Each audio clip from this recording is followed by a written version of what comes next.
The Edmonton Oilers don't have a general manager. This is true. It's been a while. Obviously, do we need one? Best Yeah, offseason I know. ever. No general manager. Starting to think it might be overrated. There's a quick comment here from Naeem who said, "I'm going to my first Riverhawk game on Friday." Hell yeah. Pumped. Let's I go. think they're doing a I'm going on bobblehead on Saturday. Friday. They're doing a bobblehead on Friday, aren't they? Yeah, dude, the promotions Bobblehead Riverhawks do. Promotions go hard. Yeah, isn't every game a promotion? Every single on that? game Yeah. is themed. How many games do they have? Last year they went 18 and 36. So it's like 54 games. 54 So games what's plus that? playoffs. 28, 20 something at home, 20, Yeah. 27 at home. 27 at home. That's it. Yeah. Oh, that's good. Get out if you can, Riverhawks. Stingers have one more home game left, July 29th. We'll give away some tickets for that on Friday's edition of the show. But either way, back to the Oilers talk before I get straight into some Elks talk here. Big news coming out of the Elks. Chris Jones gone, people. Will we see a turnaround? No. I mean, it can't get worse. I mean, it cannot truly get worse than the other game the other day. Okay, this is then we'll get in GM. That was absolutely brutal. What happened the other night? I stopped watching after they signed that guy, McBethel Hall. Something like that. Bethel McCall. McLeod Bethel Bethel Thompson. Thompson. McLeod Bethel Thompson. Where's Trey Ford? I want to be entertained. He was If we're good. gonna He won not them win, games. give me Bring that. back Ricky Ray. That's when times Honestly. were good. Ricky Ray was the Steven quarterback, and they were Giles. winning all the time. Yeah, you're telling me, Coon. Mike Pringle, was that the running back? Yeah, I think. I don't remember. Somebody let me know. GM Yeah, Mike- search. Yeah, that's right. Okay. GM search. Yeah, so the Oilers Yep. don't have a GM. You probably wouldn't know because they've had the best offseason out of everyone right now in the NHL. Things are going great. Obviously, Jeff Skinner, Victor Albertson in free agency. Traded Ryan McLeod for Matthew Savoy. Other trade they made the other day, traded away Xavier Bourgault, and Jeff Jackson has done all this. Our pal Zach over on OilersNation.com just wrote an article today on a look at 5 realistic candidates who could be the next general manager of the Edmonton Oilers. So we'll discuss them, the 5 of them. Jeff Jackson is obviously on this list. I mean, what do you think? Do you think Jeff Jackson is a legit candidate on this? Because I think we all want him to be a candidate. He doesn't want anything to do with it. Yeah, it seems like a lot of people have just sort of been like, this has been a great offseason. Why don't we just maintain status quo? That's actually kind of what I thought coming into this offseason when it became clear that Ken Holland was going to move on. I sort of wondered if Jeff Jackson would just put himself in charge and tell both Connor McDavid and Leon Draisaitl were signed. But then, of course, you think about it and you have the problem. Those two obviously want to know who is ultimately going to be the GM. And we've all thought Jeff Jackson, like, he's done a great job thus far in this offseason, but he keeps saying as well, like, it's been, 3 different times now he said he doesn't want to be the GM. He's going to hire somebody, but I don't know, like, everyone's kind of just accepted him doing it, but it does ultimately feel like he just wants to be doing big picture stuff. Yeah, I just think this isn't, he didn't come on to be this role, did he, when he was first hired? And I think the best part about all of this is one of these other 4 candidates, if they get it, whoever it may be, the standard is now there. Like, Jeff Jackson has come in and basically been like, this is how you run an NHL team when Connor McDavid and Leon Draisaitl are on it. It's a damn shame this didn't happen 5 years ago. But here we are with it. I just want a ventriloquist dummy that Jeff Jackson pulls the strings of, who sits up in front of the media, takes the bullets while Jeff does all the actual work. Dude, sign me up for that. Sign anyone up for that. Well, I think this next candidate would take a lot of bullets, and rightfully so. Stan Bowman. Obviously, a lot going on with what happened with him in the Chicago Blackhawks during his tenure there. In my opinion, a bit of an overrated general manager. I know he won 3 Stanley Cups, and that is not something that you just roll over in bed and it just happens, right? Like, he did a good job there, but Dave Talon kind of put that team together to start with. He had some pieces here and there to kind of continue it all. But to me, his work is completely irrelevant because of everything that happened in Chicago. And it just seems so dumb for the Oilers to want to bring someone like that into the organization after all the positivity they've had throughout the playoffs, the offseason right now, and just the vibes around the city are so good surrounding this team. And bringing in a guy like Stan Bowman would just put such a dampener on it. Like, such a smaller scale in terms of the name, not of what they did, but like when they brought in Jake Virtanen, this city was furious at that PTO move. You're going to really bring in Stan Bowman to be your general manager? Like, what are your thoughts on that?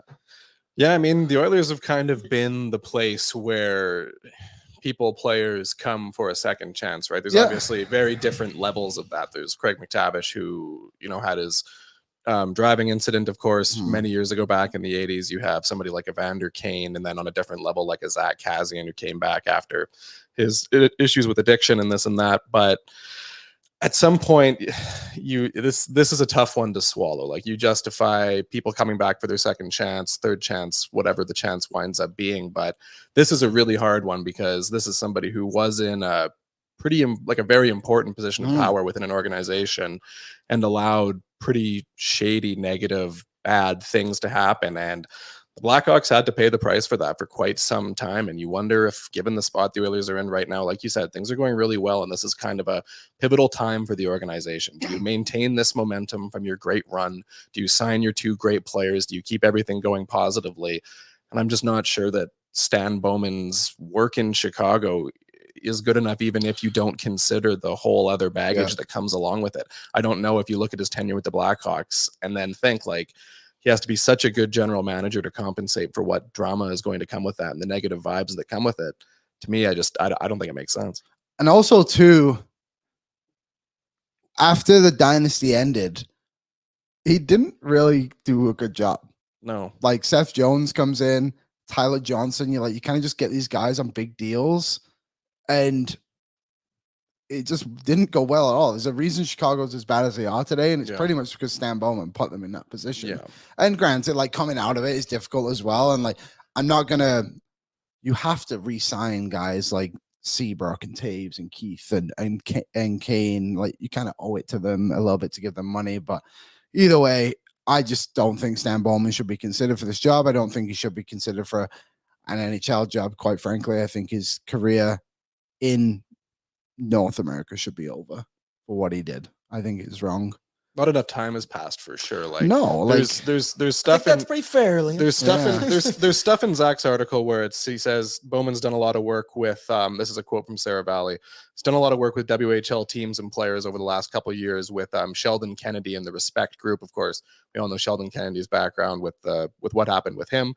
So, I mean, like, it's nice that he's doing that, but it's also only been a couple of years. Like, to go and show up and be do the work for 1 or 2 years, that's something that's nice. It's good that you're doing that. That you deserve a pat on the back. But to say that you deserve to again now run an NHL organization, this is a bit different than a second chance. This is getting again to go to the top of a marquee organization in a marquee situation. And it's not, are we saying, can Stan Bowman never have a job in hockey again? It's, can he have this? What example are you really setting if you can get into this marquee spot after just a few years? Yeah, I think that's a good way to put it as well. It's like, hey, like, credit to him for trying to redo the wrong, but you're never going to undo it. What you did was terrible. That's a great point, Kuhn. That this team was 1 game away from the Stanley Cup. So much good has happened. You just made a lot of sense there. I don't think his track record's good enough for him to get this opportunity after all that. And enough said. There we go, Davin. Being GM of the effing Oilers is a privilege. Damn right. Yes, sir. Next on the list, Mark Hunter. What's his brother's name? Dale Hunter. Dave? Dave. No, I think it was Dale, wasn't it? Dale or Dave. Yeah. So for people who don't know, Hunter. Mark Hunter is a member of the London Knights. That Hunter family is basically just ran the Knights for a long time. London Knights, fantastic organization in the OHL. Whatever you kind of think about them, they've won it basically all. So you cannot underestimate what he's done. Worked in the Toronto Maple Leafs front office from 2014 to 2018 as their director of player development for the first 2 years and became assistant general manager for the final 2 years. Zach wrote in his article, Jeff Jackson has always been a fan of Hunter, not the mascot, and it being an option for the Oilers in the past, he could make sense as their next general manager. I think that's not such a bad idea to get him in. He's not young by any means. And I know that's something that kind of the NHL has turned into a little bit, is you go into someone who isn't that experienced. So usually like Dan Briere, Kyle Davidson kind of age, nothing. We'll call them the spring chickens of general managers. That's in all sports right now. Like yeah, it really is. People just want the young guy, and sometimes it works, sometimes it doesn't. John Chaika didn't work. No, it didn't. Mark Hunter, I wouldn't hate the idea. Like I said, he's had a lot of success with London. Working in Toronto isn't an easy task either. And whichever way you want to look at it, Toronto not winning games in the playoffs when they really need to, they've been consistently good for numerous years. They're always going to be a playoff team with that group in there. And Hunter was around for that kind of era of bringing it through. So do you like the idea of Mark Hunter? It sounds like he's actually probably one of the front runners. I don't mind this idea. I prefer this one to the last candidate we just talked about. The stuff in Toronto, I don't think there's much relevance to what he's done in the NHL, because it was him and Kyle Dubas as the assistant general managers to Lou Lamoriello, and there was always an argument like, is this a Lou move? Is this a Dubas move? But there really wasn't even an assumption that moves were made were Hunter. I think he was more involved in the draft, and the Leafs it was a bit of a mixed bag of results during that time, but they did have some successful picks. I think that Hunter would work nicely in tandem with Jay Jackson, because if Jackson's handling bigger picture things like negotiating a contract for Connor McDavid and Leon Draisaitl, things like that, then you have a GM here who knows the Canadian Hockey League, the OHL specifically, really well, and who can focus on getting your drafting and developing into a spot where you constantly have a pipeline of inexpensive entry-level contract players around those two. And the Oilers did just draft Sam O'Reilly, who is a London Knight. Okay, let's take a look in the Greta chat and see what people are talking about. I'm down for Mark Hunter. I think I'm down. Yeah, what do you think?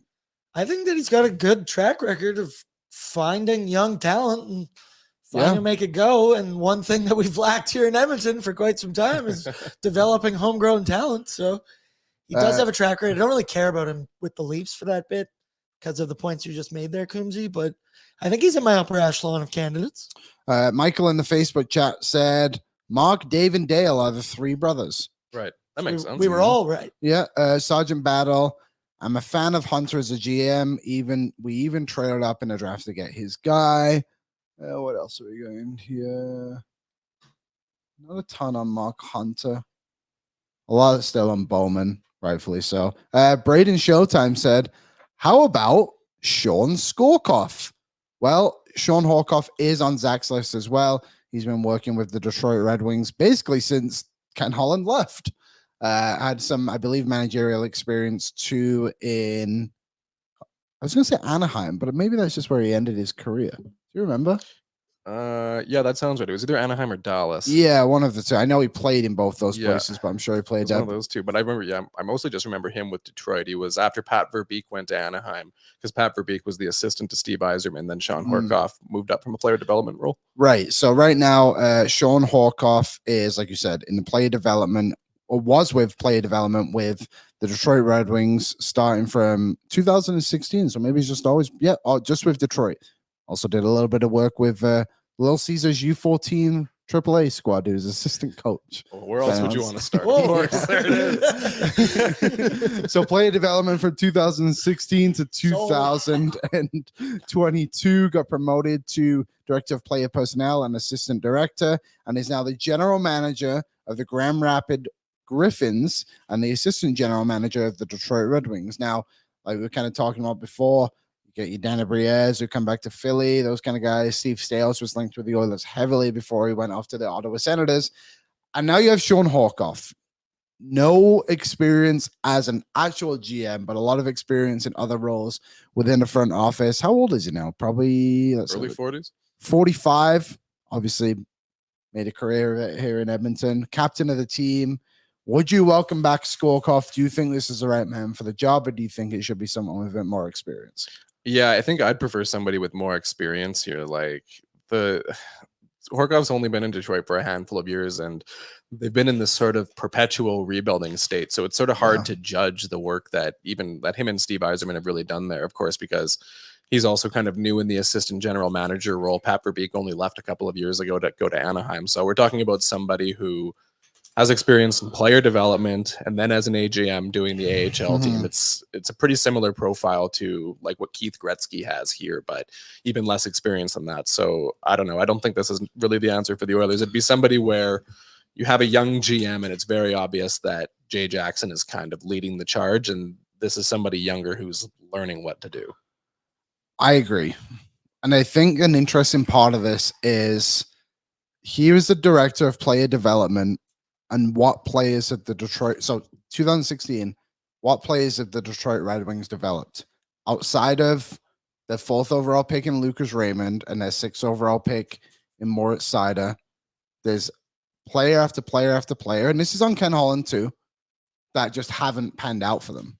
They don't really have that pipeline of guys that we were so used to when you had like your Zetterbirds, Daxuks, Cromwell, basically anybody they drafted seemed to come up and play a good amount of NHL games for him. But look through here, like Joe Valeno, 232 games, 64 points. Philip Zadina, 262, 91 points. Tons of draft picks too. Tons. Like 2019, they had 3 second-round picks. They had 3 second-round picks again in 2020. Like all kinds of draft picks. And you look at 2019 draft, only 2 guys played a game, and that's a 6th overall pick. 2020 4th overall pick played. Nobody else has yet. Like, yeah, that's not really a great record. And this is a team that is not been good.